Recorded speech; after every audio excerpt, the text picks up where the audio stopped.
To our very first live worldwide interactive event. We are here tonight breaking new ground. Nothing like this has ever been attempted before. Right now, you all are online with me from every corner on our planet.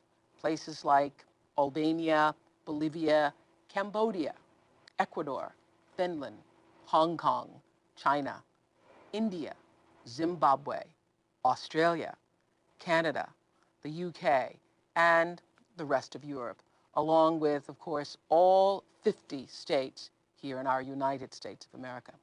Over 139 countries are represented in our class tonight. Welcome to you all.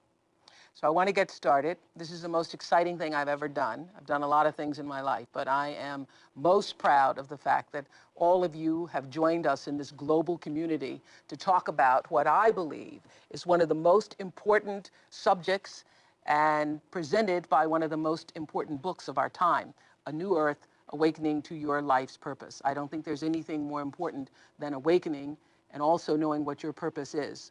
And for the next 10 weeks, author and spiritual teacher Eckhart Tolle and I will be here in our virtual classroom here on Oprah.com every Monday, 8 p.m., be on time for class, 8 p.m. Central. We're going to be answering your emails. We're going to be having a conversation about each chapter and taking your calls from around the world and your emails from around the world and seeing some of you around the world through our Skype phones. I'm sure you've already noticed that you can type in your questions on the right side of your screen and send that to us instantly.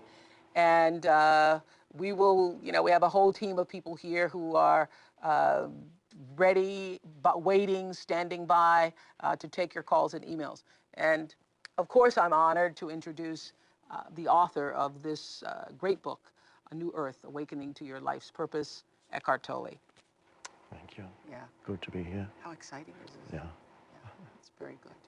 Okay, so let's get class started. The way we're going to work the class is that we will have a conversation and take your calls and your questions whenever we feel appropriate. First of all, I wanted to just talk to you about how this book came to you.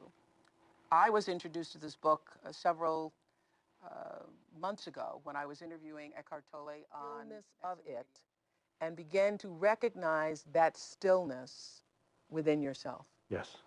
So what you sense in the tree is also in you. And it's always in the tree, Yes. even when the wind is blowing and there's a storm. Yes. Yes. And that is also a sacredness that is there in the tree. Now our world doesn't know much it's sacred. It has become an abstract concept. Nobody seems to know what sacredness is, but until you can feel it. Until you can feel it. When you feel, then you don't need a definition. People ask, please define what sacred is. You don't need a definition of what sacred is because sacred is the essence of who you are. So it's sensing that, and you can sense it when you're still enough. You sense it in the tree. Now, isn't it interesting that you first came to recognize this when you were about to kill yourself? Yes. Yes. Sometimes you have to reach a limit. Humans have to reach a limit. The human species as a whole is reaching that limit. But also on a personal level, sometimes people have to be pushed to the limit. My ego was so obstinate and my pain body was so strong, I had to be pushed to the limit before it cracked open. Well, before we go any further, share that moment that you talk about in the beginning of Power of Now, when you were about to kill yourself. Yes. Feeling so much pain.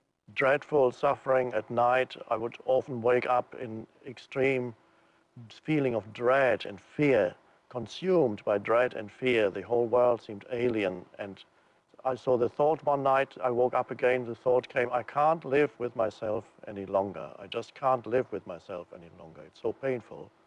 And that thought repeated itself a few times, and then suddenly something happened inside me, and I looked at the thought. That was, of course, awareness. I didn't know that at the time what it was. I became aware of the thought, and I said, I cannot live with myself. That's strange. So there must be I, and there must be myself. Am I one or two? I seem to be two. Because if I can't live with myself, there must be two of me. Well, and everybody has felt that, not to kill themselves, but everybody has felt or heard, or you heard you say to yourself, I said to myself. Yes. I said to myself. Yes, and of course the entire what we call the voice in the head. We could also call it self-talk, where you talk to yourself. And most people address themselves as you.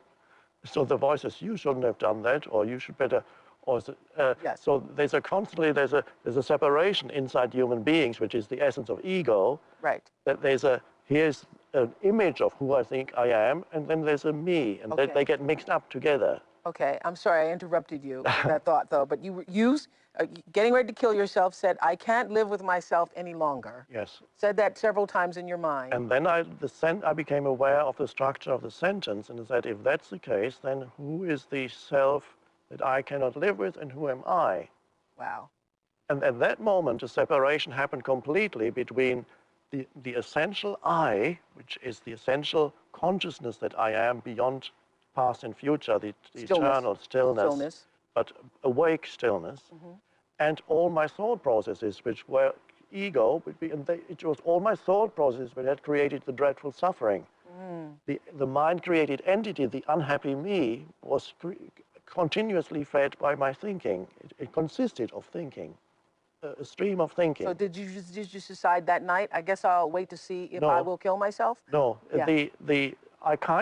It was a kind of spiritual suicide. So the ego died. Instead of me having to jump off a bridge, fortunately, the ego died. The ego dissolved. The ego as the unobserved mind dissolved. The ego. The false self, the me, the unhappy story. Oh, got it. Me as the unhappy, my identity as me and my unhappy story. Died, dissolved, because the I behind it suddenly woke up and said, who is that self that I can't live with? And when you fully look at that self, it actually dissolves, because it cannot survive in the light of intense consciousness. Wow. And so the next morning I woke up and I didn't know, I thought, that was strange, what happened? Well, there was still, I felt myself. Were you drinking? No drinking, no drugs, no drugs. no acid. You had a couple sips of something. Yeah. Nothing. It just happened, and I felt like being drawn into a kind of vortex then, and then I went to sleep. And the last thing I felt, there was still some fear. A voice said, "Don't resist, or resist nothing. Resist nothing. Don't resist. Resist nothing." And so I must have gone to sleep then. You had your first good night's sleep in God knows when? Yes. And the next morning I woke up and looked around and everything looked so fresh. All the old furniture, the pencil, everything looked fresh and alive, and I could hear bird song outside. Wow, as if I'd never heard it before. Wow. Because the mind had become still, and there was simply the beautiful perception of everything, the sunlight coming through the curtains. Incredible, I said, well, I've never seen that before. And sounds like a drug trip. Well, later on, people tell me, they ask me, is that like acid? Because some people take acid and they say, oh, we experienced that when we took acid. They told me many times, until finally, I'll tell you in confidence, finally I tried acid just for once because I wanted. Telling me in confidence here? Okay, good. Go ahead. I tried it just once, just to see. If it was the same thing? Yes. Yeah?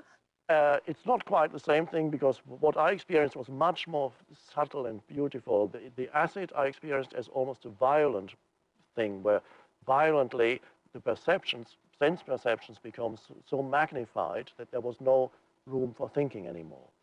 But I could see why people say, why for some people it's a glimpse of what it means to perceive the world without this continuous interference of mental noise. Yeah.